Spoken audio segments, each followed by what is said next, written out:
Boys, why is it important to tell stories about Black fatherhood? It's always very important, to tell those type of stories because of, the way a lot of people envision Black fathers being in society. Right. So I think it's very, very important to let people know that, there are strong Black men to take care of their families. Definitely. We all have seen the negative stereotypes that they have cascaded over us as Black men, you know what I mean, that we're the latter. And I'm surrounded by, people of color who are all the opposite of all the stereotypes, smart, driven, educated, with so much life and, to give. So that's what I'm, honored to be a part of, that we're able to put that image out on camera. You know what I mean? For those under the sea, our peers to see, you know what I mean? Like I said, all age groups. So that part, that's the part that we represent, for me. I think it's really important also because each one of us has a different arc and a different reason why we're bad dads.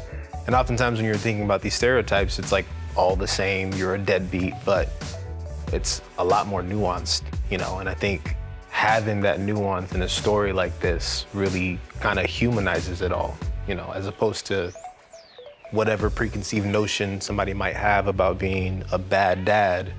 You're dealing with all of these different issues that you just don't really ever get to see on TV or in the movies. Why you keep pointing to me when you say bad dad? You just look so good. Look, I'm trying to be like you the best. Hey, you the best bad dad. The best dressed bad dad for sure. We almost fought. I'm just jealous. That's definitely the best dressed I'll take bad dad. All right, fellas. So I got a question or something to chop it up about. Like, as we talked about, it's like more of a common narrative that men of color aren't active, aren't present with their families, and we actually know the contrary to be true. So, so I don't know, what do we do about that, or why is that so, and how can we do more of showing, that these narratives are false? I mean, because that's just one of the narratives that we have painted in media, in society. All the movies that, you understand, movies drive, in TV, period, drives people's mentality, the culture. And all the movies and roles, we grew up, majority of them portray Black men as drug dealers, thugs, gangsters, or abusive. Abusive, all that. So those are the different situations that we see. So people take that and run with it, clearly. Because they think like, if you're on the outside looking in and when you look at TV and that's all you see, that's how a Black man is. But dig, not only the movies, I mean also commercials, advertisement for clothing. You see a Black family, but no father, the mother and the children. You don't see a father figure present.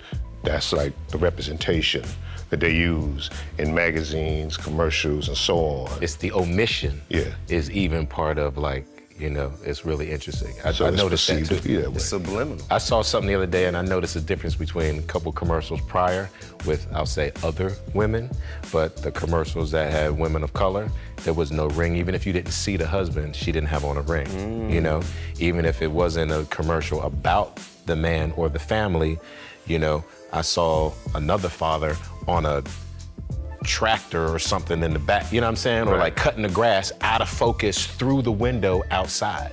You know what I'm saying? So there's still like these other weird ways that, so that's why I think it's important to have people like, Jawan, and to have the storytellers we have when they look like us, even though we've been just as responsible for perpetuating some of these images too, right, ourselves. But when it's us behind the construction of these stories and images, I think we see it more inclusively of everybody and everything in it, as opposed to when it's not us, it's easy to leave Black men out of the equation and people don't think there's any consequence. Yeah, I think that's important, like you said, having the filmmakers behind it, be, people of color that can, attribute from their own experiences, and paint the pictures that need to be that we need to see, because a lot of times in the details, like you said, you saw the tractor, guy driving a tractor in the background, you know what I'm saying? But that's probably something that they did intentionally for sure. But it's like, you know, once you have us behind the lens and, you know, making some of the creative decisions, we can force those narratives to change, you know, because like you said, like those stereotypes are like what we're driving perspectives of people who don't know us. You know what I'm saying? So it's like... And even people that do. Right, true. But I think once we start telling our own stories and contributing to the behind the scenes part of it, from script to who we pick as cast and everything, you know, the whole structure of it, I think, you know, you'll start seeing wider ranges. You know, and I think, you know, and, you know, they like to say a lot of these things aren't profitable or things like that. And I think, you know, until you do, you just have to do it. Like, you know, forget all that, just do it because people want to see good stories. You know what I'm saying? Yeah. And we should be able to represent ourselves in the same light that, you know, and be looked at as mainstream just like everybody else gets the opportunity.